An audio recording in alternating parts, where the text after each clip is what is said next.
Assalamualaikum warahmatullahi wabarakatuh. Kami dari kelompok 4 yang beranggotakan Clarissa Dewi, Enolia Aldila, Dimas Setiawan, Rizkia Humairah, dan Orcita Maulira akan membahas analisa kasus yang bertemakan pandemi COVID-19 dengan judul kasus Cegah COVID-19, Terapkan Pola Hidup Sehat, menggunakan teori dan tradisi komunikasi kelompok.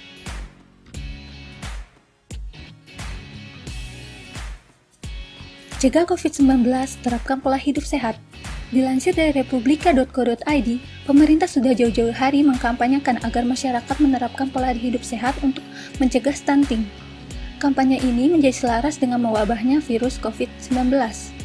Pemerintah melakukan gerakan sosial 3P, pahami, peduli, dan partisipasi, untuk memberdayakan masyarakat dalam menanggulangi stunting. Gerakan sosial ini memberdayakan masyarakat untuk peduli, mulai peduli dengan lingkungan sekitar, lihat kondisi balita di keluarga atau lingkungan sekitar. Pahami, carilah informasi sebanyak mungkin melalui media apapun tentang stunting atau kekurangan gizi kronik ini. Terakhir, berpartisipasi memberikan informasi yang benar pada keluarga dan edukasi mereka.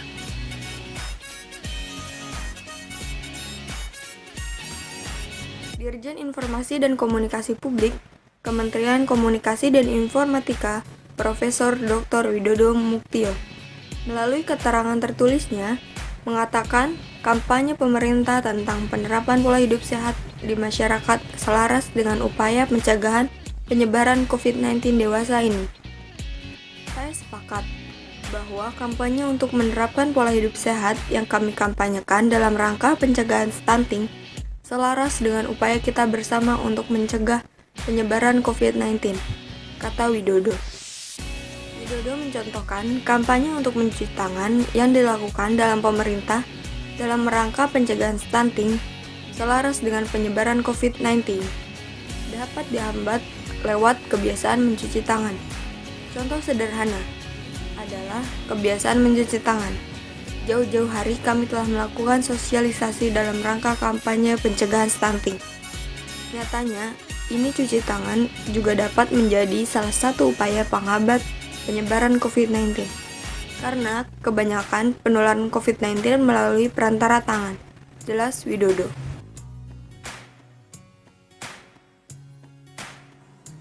Widodo menekankan pentingnya untuk mengedukasi masyarakat saat ini untuk memahami dan mencegah penyebaran COVID-19 sekaligus pencegahan stunting secara bersamaan dengan cara penerapan pola hidup sehat. Stunting ini gagal tumbuh pada balita karena kekurangan gizi kronis dalam kurun waktu yang lama. Faktor penyebabnya salah satunya adalah pola hidup yang tidak sehat. COVID-19 adalah virus yang menyebabkan infeksi kronis saluran pernafasan. Kedua hal ini dapat kita cegah bersama dengan menerapkan pola hidup sehat, jelas Widodo. Oleh karenanya, masyarakat harus menerapkan pola hidup sehat, agar jangka pendeknya dapat mencegah penyebaran COVID-19 dan jangka panjangnya mencegah stunting, tutup Widodo. Terpisah, Gubernur Sulawesi Barat atau Sulbar, Ali Baal Masdar, mengungkapkan kampanye pencegahan stunting dengan menerapkan pola hidup sehat itu sejalan dengan upaya mencegah wabah COVID-19 di Sulawesi Barat. Untuk itu, Gubernur menghimbau untuk masyarakat menerapkan pola hidup sehat. Ali Baal Masdar mengaku sejak lama telah menjalankan gerakan 3P dan rangka pencegahan stunting di Provinsi Sulbar. Imbauan menerapkan pola hidup sehat ini dilakukan terutama bagi jajaran ASN lingkup Pemprov Sulbar, termasuk dilakukannya kampanye stunting mengingat Sulbar termasuk daerah yang tertinggi stunting.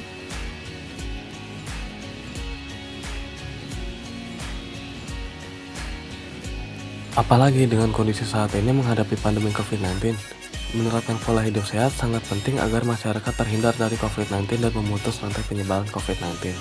Di Sulbar sendiri, per 6 Mei 2020 dilansir dari laman covid19.go.id, tercatat 58 kasus dengan rincian 4 pasien sembuh dan 2 pasien meninggal dunia.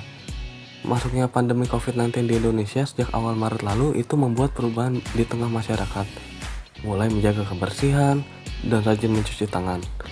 Apalagi saat virus berbahaya ini masuk ke Sulbar, kata dia. Physical distancing serta protokol kesehatan lebih dimaksimalkan.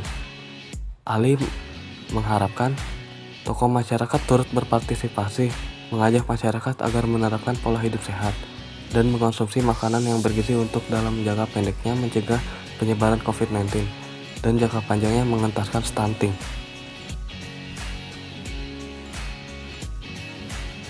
Selanjutnya saya akan menjelaskan analisa kami terhadap materi pemberitaan kasus menggunakan teori komunikasi kelompok. Komunikasi kelompok atau group communication adalah komunikasi yang berlangsung antara beberapa orang dalam suatu kelompok kecil seperti dalam rapat, pertemuan, konferensi, dan sebagainya yang telah dijelaskan oleh Anwar Arifin pada tahun 1984.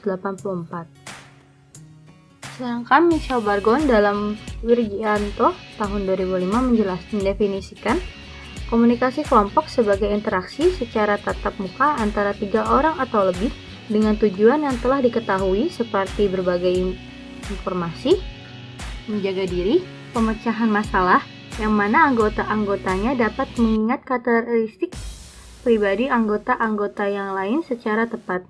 Dalam pemberitaan cegah COVID-19 terapkan pola hidup sehat, ada isi yang mengarah pada teori kelompok komunikasi mencapai kampanye untuk mencuci tangan yang dilakukan dalam pemerintah dalam rangka pencegahan stunting selaras dengan penyebaran COVID-19 dapat dihambat lewat kebiasaan mencuci tangan. Dari kampanye mencuci tangan ini, banyak dibuat kelompok-kelompok kecil untuk masyarakat hidup lebih sehat dengan mencuci tangan dan menjaga kebersihan di sekitarnya.